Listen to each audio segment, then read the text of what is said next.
you.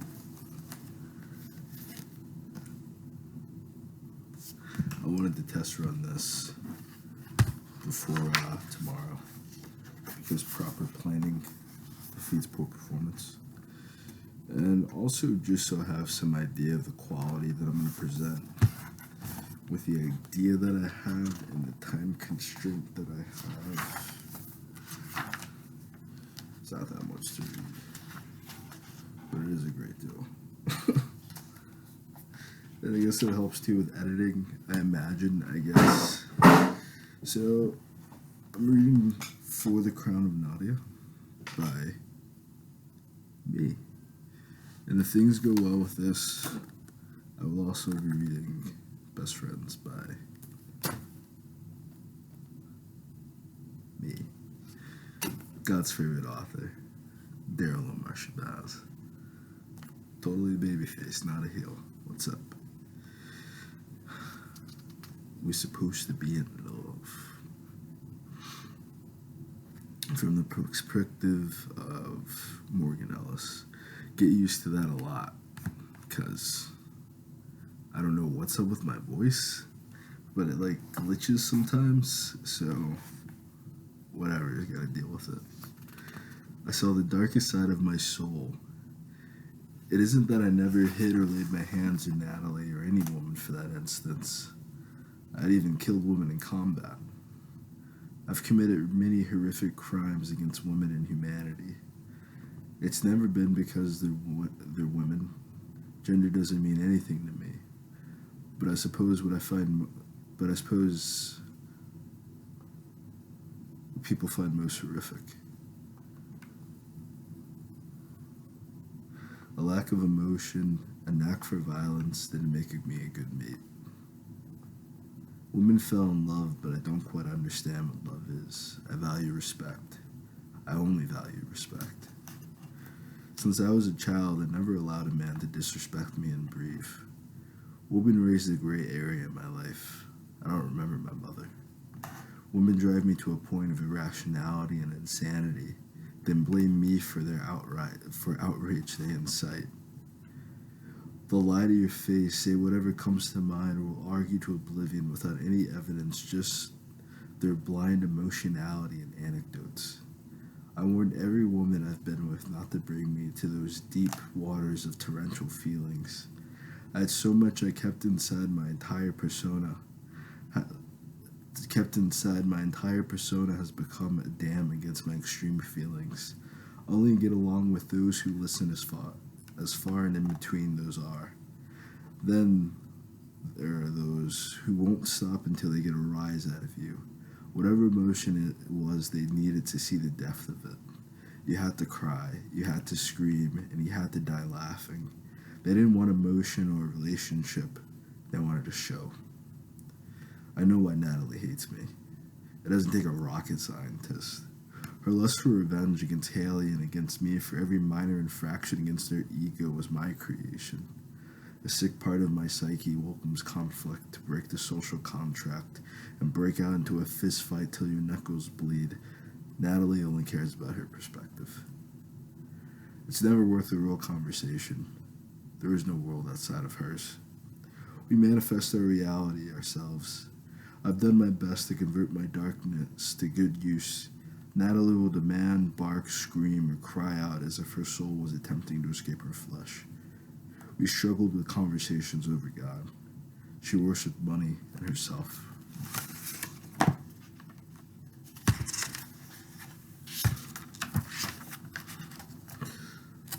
I'll be her boogeyman. I'll be her monster because the greatest fear of a devil is an archangel. The thoughts, emotions, and fears of sheeps and savages won't deter me from my purpose. Raquel has shown me something beyond this, so this is what I will pursue. Man or woman, saint or sinner, none of this holds me any longer. I will fight everyone I must. No one will disrespect me, and no one will stand in the way of my kingdom. I accept my guilt. I will stand by my beliefs and convictions. I am not entirely sure what Natalie's perspective to me is as she grips to this toxic relationship. I don't really care, honestly. Every day of our miserable relationship is the same. We're both so stubborn. She's haughty and prideful, and I'm like an immovable stone with horrific rage. I must see all sides become forming a thought. I must see all sides become forming a thought. This is critical to an assassin's survival. She only listens to herself or her yes men. We're different entirely and highly combustible. It was the ninth month, mid-November, about 8 months after I resurrected. I had nothing. I had no say. I left the liberty of death and was forced to knock to apprentice under the devil Colin Mayer Gregor. I had met Natalie and Haley a few years earlier. Haley I had known my entire life in some capacity, though we never formally met. I know of the Holy Father of Morden Wolf, but I never knew he had children or was allowed to copulate. I never knew Natalie existed. Thus, I had to hide my entire relationship with Natalie since beginning in Naka. Not only because of her father, because of how toxic every day became. She had zero respect for Haley and despised me, yet held both our relationships in high esteem. As if we were lucky for her existence. She would spit upon my views as if I wasn't speaking, and fight me over everything. Not strongly held an opinion, fought. I remember November clearly. I had gotten home around 2200 from a weekend, the patriarch Colin Gregor. I never had energy but never slept either. I don't get tired. Every time I closed my eyes, I felt death welcome me back lovingly, to wake up from the cruel reality in the ethereal heavens. The relationship proved no solace either. I needed my own space, and neither used it much. Preferring their own rooms, I got back from my trip early, and I had a tremor of a migraine from all the lessons from the conference, struggling to embrace truths and views I hated but had to accept as reality. It was a conference assembling the top 2%. No one knew of the meeting. The workers were paid extra for their secrecy. Old wrinkled men in their 50s and 70s speaking on how to control the world's population. They believed they spoke as fathers with paternal ideals of guiding the world. In truth, it was all about protecting their estates, assets, and employees, especially controlling their managers. Everyone kept speaking about the day, and it was fast approaching as they had to prepare. I was the only outsider around. There were investment meetings, political presentations, decisions upon the next world leaders, and discussions about economics, as most people spoke about sports or themselves. I was forced to accept the distance between what made folk not rich, but wealthy.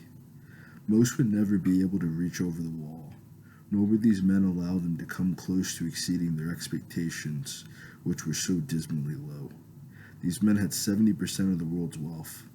The workers there were servicing their oppressors with smiles because it was the first day they had ever made $14 an hour. After the weekend, it went back to $7 an hour. They feel rich for a day, I suppose. I sought wealth, so I endured their lectures.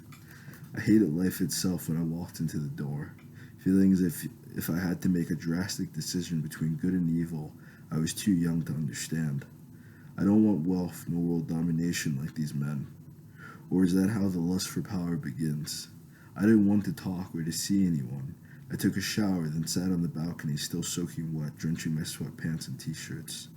I looked as if I had just got out the ocean. I felt as though I was still drowning. Haley was the first to come see me. We had begun flirting back and forth. She came on pretty strong at first, but it was much needed. I told her it was reckless considering now they would try to stab me in my sleep if she found out. She's tried for less. Hey. Oh, that's not really a feminine voice. There's not like a remotely feminine voice. That's like super. Okay, I didn't know who was talking. I wrote the book, but I forgot who was talking.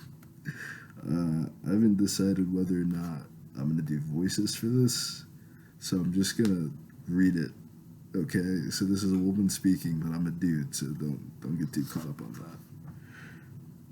I'm not doing voices right now. I would have to think of like I know what a Haley Gregor voice sounds like in my head, but I have no idea what a Haley Gregor voice sounds like when I'm reading. Like, hey, you're out here all alone, Haley noted as she opened the glass sliding door. Yep, I mutter, unable to look away from the expanse of the Western Ocean on the coast of La Vida Naca. Do you want to smoke with me? Haley asked. It's our usual time. You've been out here for hours. Are you okay? Nope, I say solemnly. All right, then. I guess I'll leave you alone. Haley relented back inside the villa. It wasn't long before I could hear Natalie and Haley squabbling.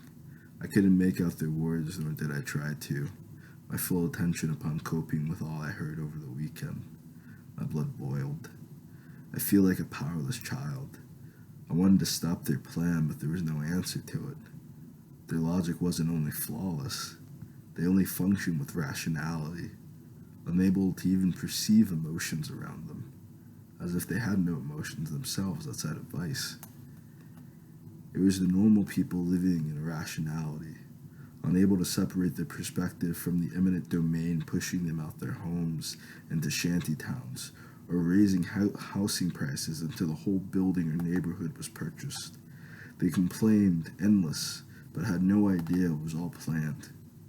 I had no idea I was supposed to fit into all of this.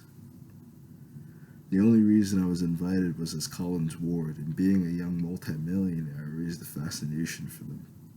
I had managed something they thought impossible for humanity, earning $1 million in Nadia, which they thought was ransacked and dilapidated.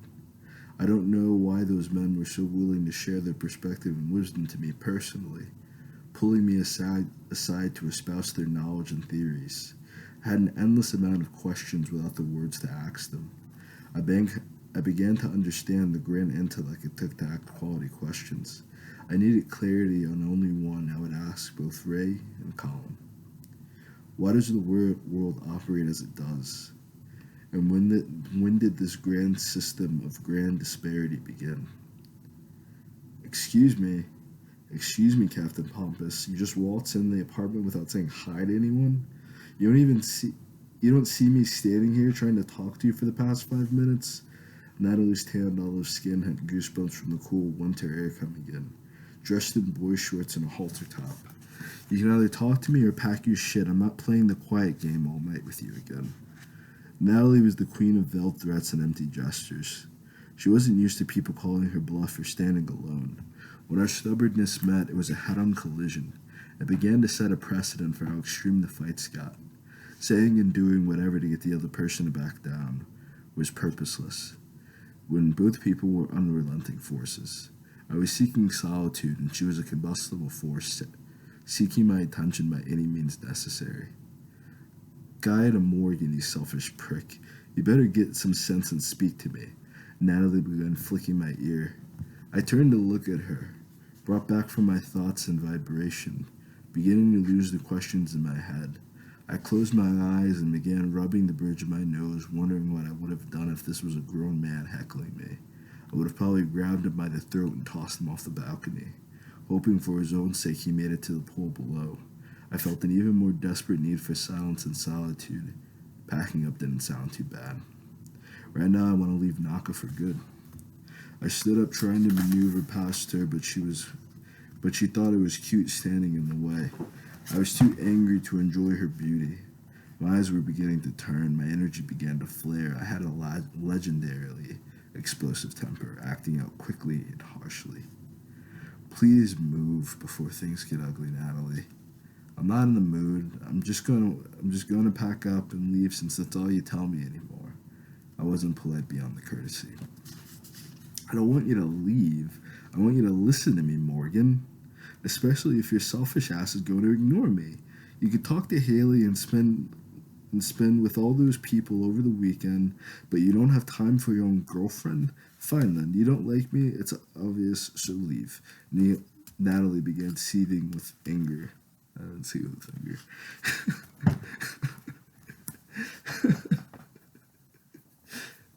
She's seething with anger. I gotta read for everybody, so I'm a little melodic, or else what you do, or else you're not going to. Oh, I'm sorry. I think I skipped something, actually. I did. I took a long look at her, already knowing where I would take things if pushed.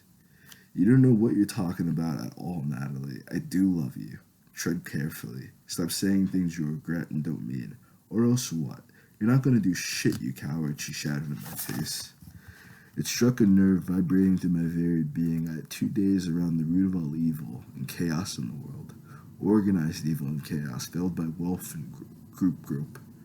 I may have been killed in the process or been on a manhunt, but I could have killed every last one of those men.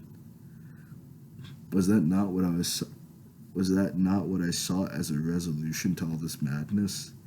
Did I lose my opportunity to solve the world's ills the only way I knew how? Was it my own cowardice? It was rare. It was rare I wanted to cry. The coldness began mixing with the blood-boiling anger as a hurricane began shaping in my heart. You don't have to say shit. You don't have shit to say? John, Shishi, how did I get stuck with someone so pathetic, so lazy and weak? You don't do anything but run around all day, sad about this or that, but never satisfied. Now you won't even speak to me? I may have helped you if you weren't such a wimp. Natalie kept pushing me with a smug grin. Move, I'll leave, and you'll never hear from me again. My eyes were fully red, boring a hole through her soul. I spent most days bouncing between La Vida Baja, Hez, and the Gregor Estates in Naka, not to mention running my businesses back in Nadia. I had explained this to her every day of the week. The debutante heiress didn't care, listen, or support anything I did. A chick who wanted to do nothing but go to school or to parties. Nothing else existed in her world. I swallowed my words, glaring at Natalie under her beauty, until her beauty was no longer appealing. My emotions no longer mattered. My emotions didn't care whether she was a man or a woman. Where she was from or the ramifications. I was ready to break something and needed to leave immediately before it was her. If I had more ability to focus, I might have been able to simply blink away, but I needed to jump off the balcony and hope I made it to the pool. Maybe I needed to jump off the balcony and hope I made it into the pool. If you want to keep your pretty little teeth, I suggest you get the fuck out of my face, Natalie. I said, holding my anger back the best I could. She began laughing. Who the fuck do you think you are? I know I'm a decorated veteran with over 300 confirmed kills. Wolf first class and captain of the regulator regime. I fought for your damn country. All you ever do is treat me like some dog or worn out shoe. Get the hell out of my way before you learn what all that really means, Natalie. I don't want to hurt you. I warn again. Morgan, you aren't shit to me.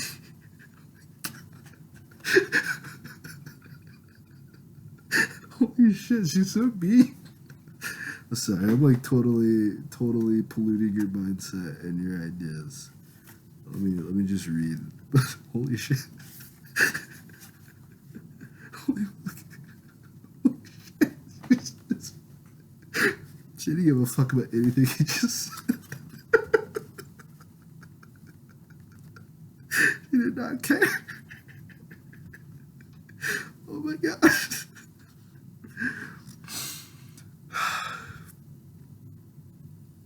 This isn't funny. This is really dark. This is not funny, but that line definitely caught me. Okay. This is scary. This is kind of scary. This is scary shit. Morgan, you aren't shit to me. This huffing and puffing doesn't mean shit to me. You're not gonna do shit, and you won't be shit without me. Natalie took a step back as I approached her. Care to test your theory? I was staring in her eyes with my ruby red ones.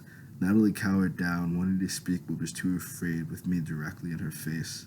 I shoved her aside with a single hand. I stormed inside, beginning to fit as much as I could back into the suitcase I had unpacked only a few hours ago. Natalie found a burst of confidence when my back turned, slamming her fist against my back with all her force. Who the fuck do you think you are putting your hands on me? That's it. I spun around, snatching her by the throat, squeezing her hyoid to stop her speech entirely. ripping her off the ground. I stared at her, feeling absolutely nothing left. I could snap your neck like a fucking twig. Leave me alone and let me leave. Kill me. Kill me then, you fucking animal. I don't care anymore. If you don't love me, I don't give a shit anymore. Kill me then, she cried, struggling to pry my hand loose. I sighed as she tried in vain, like all the men, two to three times her size, 2 to 3 her size when I was half the age and size I am now. The memory didn't resonate with the moment. I did love Natalie. I tossed her aside on the floor, then returned to packing my bags. She ran back up to me, trying to pull my bags from my hands, crying for me not to leave. I have no idea what you want. You are not going to talk to me in any way, then act like you give a damn about me, Natalie, I screamed. All I wanted you to do is talk to me, you bastard. Look at what you did to me. You can't just have a conversation with me. You don't give a fuck about me. And Natalie broke down crying hysterically. I was mortified, looking around in confusion as I tried to make sense of how she says she felt. I don't want to talk at all, Natalie. You're utterly disrespectful. You come here screaming and shouting at me like I'm your child, not your man. I'm leaving. I threw my hands up in the air.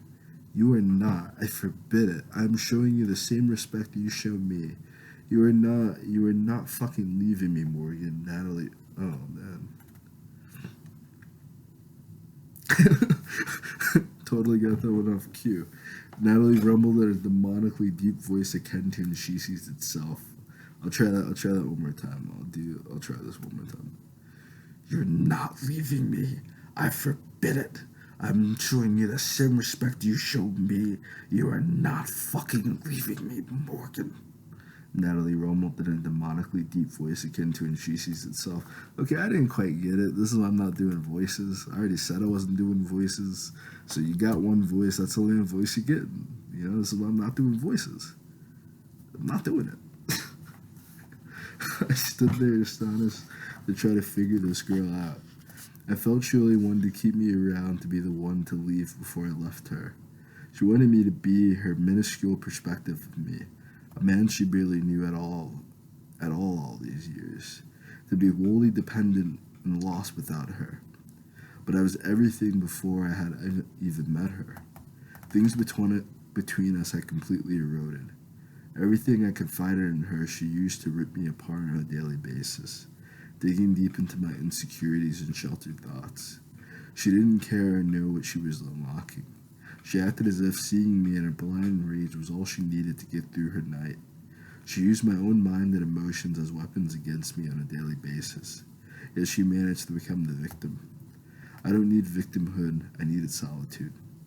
It hurt deepest because at my core, I still loved her, and wanted her more than anything. Her beauty is unmatched and the sex is unrivaled. Natalie's outright aggressive and feigns victimhood and innocence as if she doesn't know why you're retaliating. The relationship had been dying long before this day, if it ever truly existed.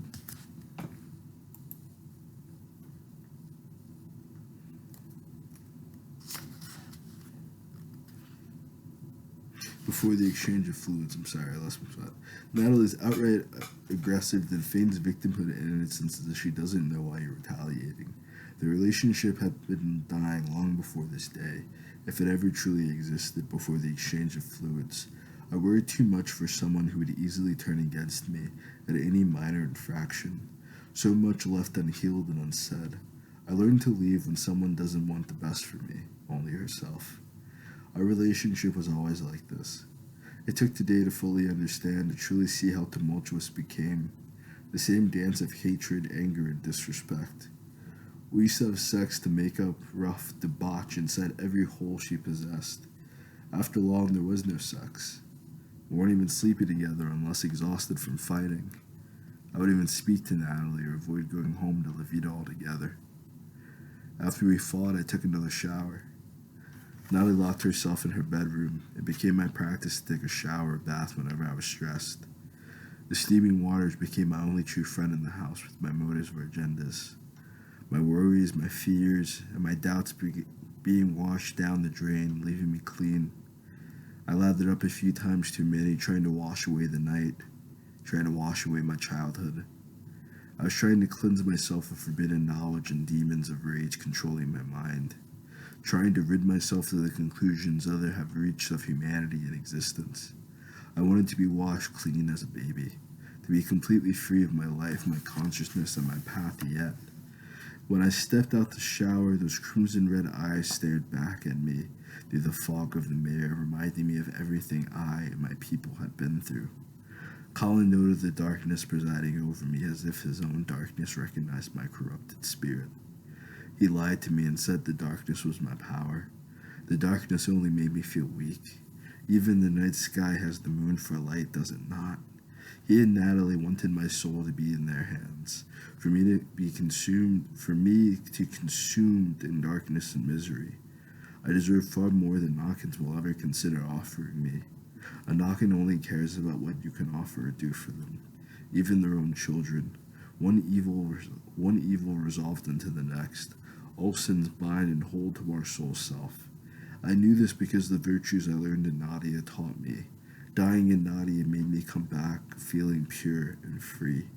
Being in Naka feels as though I walked under a waterfall of filth.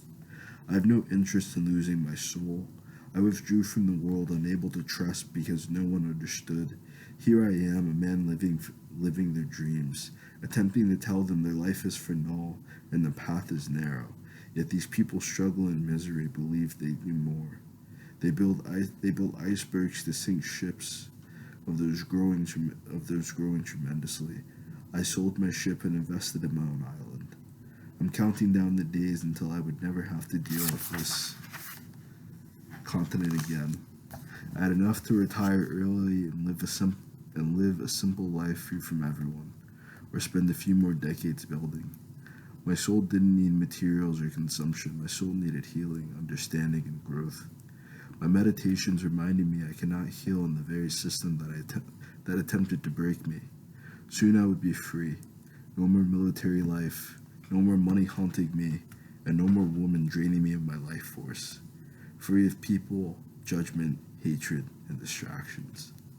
Solitude became my only method to heal from a lifetime of damage. Aloneness and silence had become its own nirvana. Being around people was hell. Those who lied and said they loved me, and truth, hatred ruled their souls. Peace came in solitude, and meditation brought clarity. Yet none of those people could understand. They followed a pathway straight to misery and hell, one I spent my entire childhood upon. They refused to listen to anyone, even themselves, trembling before the truth of the world outside of Naka, praying to Inshishi, the world outside Naka is worse than Naka, never praying to improve themselves or their home. I had no more energy to educate the world. I had no interest in leading or controlling people. I enjoy the new life I'm creating. Soon I will be free of Natalie and all she represents. This also meant being free of Leslie. I can never return to the regime after what I did. All the destruction I presided over within and leaving. In 22 years now, what is my life's worth? When no one believes you possess the wisdom or knowledge you do, based solely on your origin of birth and age. Yet I must sit and watch as they fumble upon simple problems and dark decisions to destruction out of ignorance and pride. I know pain and misery I didn't find until or kill. And then he helped me find peace. Then he helped me find myself. I know pain and misery I didn't find until Raquel, and then he helped me find myself. Solitude brought me wisdom, and wisdom told me to leave the world to its ways. I did not need to be of it. There's nothing left in Naka. No one wants to be saved. Their only salvation was in the very things destroying them: money, sex, false knowledge, and idolatry of those undeserving of worship. We chose pride over character in Naka. This is a mistake I will never make again. I can only assure this by taking the oath with my own inner kingdom and soul. I need to detach from this world. Sweet fruits of solitude, find me long after the torment of life. Lift my woes and worries to the Heavenly Father and Heavenly Mother. Soothe my aching soul and mind. Heavenly Brother Ada, still my heart so I may embrace these people as you do. This is the prayer I began reciting in distress. whisper, plead, cry, or meditate upon. God hears all, and He doesn't need to hear too much. We fooled ourselves to believe God is gone and does not exist, to believe money or sex can replace the Heavenly Mother we live on. We only fool ourselves, allowing the world to fall to corruption as we work to an early grave. There's more to life, yet little to life at all. Simplicity will rule my soul and guide my mind. I leave complexity to the Philistines and predators. Raquel, free me from this life and world of sin. Help me find my peace, to help others find this peace, to live in your name, to cultivate the mother, Gaia, and to live in the image of your Son. Help me to grow closer to you. Save me from this darkness. And that is the first chapter. So, let me know what you think. I will be doing this again. Trying to get through. Oh my god, this feels so good. I get to put a bookmark. It's cool. It's actually a playing card from the Neil Patrick Harris deck of cards. Neil Patrick Harris has a deck of cards, and I have it. So that was once again for the Crown of Nadia. We have gotten through only this much of the book. Okay. So we got a long while to go. But thank you. Please like, share, subscribe, I guess, if you want to see more of this. Follow me on Instagram, Novel Eden. Join the Multicultural Writers Collective if you are a writer. If you are not a writer or author, I don't know what to tell you. You can always buy my books. Go to bit.ly /Daryl Omar Books or bit.ly /The Crown of Nadia. Or just Google search Daryl Omar. I am Google searchable. Daryl Omar Books on Google. You'll find all my work. One of the major things that you can honestly actually do for me, real talk, besides like the normal YouTube blurb, if you're still watching this, or if for some reason you just skip to the end, go to your local bookstore. Go to Target, go to Costco, any place that you shop that sells books. Ask them, legitimately ask them, do you have this book? Do you have The Crown of Nadia by Daryl Omar? I really want this book, and the next time I go grocery shopping, I would like to pick it up. You know, whether you do or don't, whatever. But once they buy the book, it makes money. You know, I need that money. I got a baby. I want to get married. You know, I want to get my own house. I got goals and ambitions. I got other books I want to write, and all that stuff costs ka-chinga-bing, you know, and as an author, it's a little bit hard to get it on your own, but it's very easy to get it when you have people that give a shit about you and support you and buy your book, you know, buy your book for your friends, tell your friends about this, you know, because I'm just trying to make it, you know, I'm not, you can see my space, I'm just a dude, I'm just a guy, I'm not anything else but that, but I am God's favorite author, Daryl Omar, so that is a thing. But we'll be reading For the Crown of Nadia, and once I get through some of this, we'll begin to Best Friends. Can't wait.